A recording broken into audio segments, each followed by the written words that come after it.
My dear sister, this is Christmas Day. The sun shines feebly through a thin cloud, and the air is mild and pleasant, and a gentle breeze is making music through the leaves of the lofty pines that stand near our bivouac. All is quiet and still, and that very stillness recalls some sad and painful thoughts. This day, 1 year ago, how many thousand families, gay and joyous, celebrating Merry Christmas, drinking to the health of absent members of their family, and sending upon the wings of love and affection long, deep, and sincere wishes for their safe return to the loving ones at home, but today are clad in the deepest mourning in memory to some lost and loved member of their circle. If all the dead and those killed since the war began could be heaped into one pile and all the wounded be gathered together in one group, the pale faces of the dead and the groans of the wounded would send such a thrill of horror through the hearts of the originators of this war that they would prefer being dead and in torment than to stand before God with such terrible crimes blackening their characters.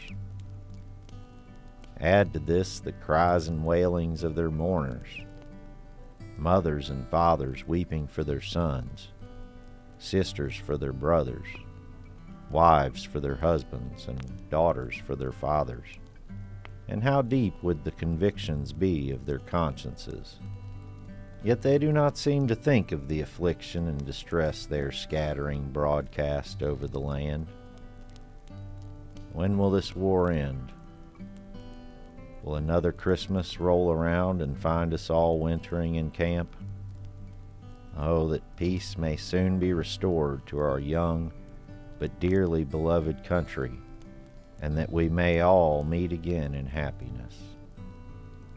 But enough of these sad thoughts. We went on picket in town a few days ago, and the pickets of both armies occupy the same positions now as they did before the battle. Our regiment was quartered in the marketplace, while the others occupied stores and private houses.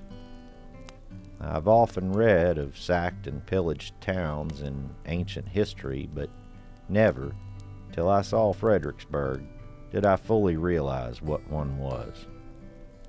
The houses, especially those on the river, are riddled with shell and ball. The stores have been broken open and deprived of everything that was worth a shilling. Account books and notes and letters and papers, both private and public, were taken from their proper places and scattered over the streets and trampled under feet. Private property was ruined. Their soldiers would sleep in the mansions of the wealthy and use the articles and food in the house at their pleasure. Several houses were destroyed by fire. Such a wreck and ruin I never wish to see again. Yet, notwithstanding all this, the few citizens who are now in town seem to be cheerful and perfectly resigned. Such true patriots are seldom found.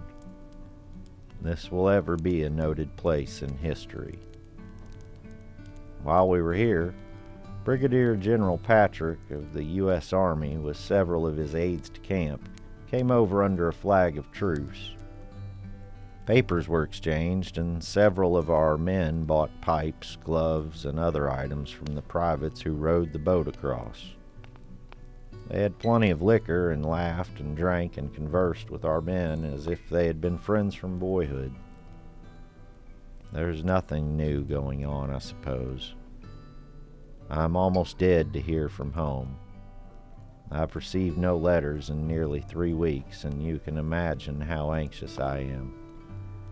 The mails are very irregular these days, but I do hope to get a letter soon.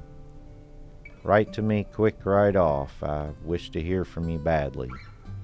Remember me to my friends and relatives, especially the Pickens and Liggins, and I'm hoping to hear from you soon. I remain, your Bud, Tally. If you enjoyed today's video and would like to see more content like this, be sure to take a shot at the like button, subscribe, and ring that notification bell to stay up to date with all the latest BirdDogg content. And if you'd like to support the channel, for a limited time there's exclusive Civil War Diaries merchandise available in the video link below.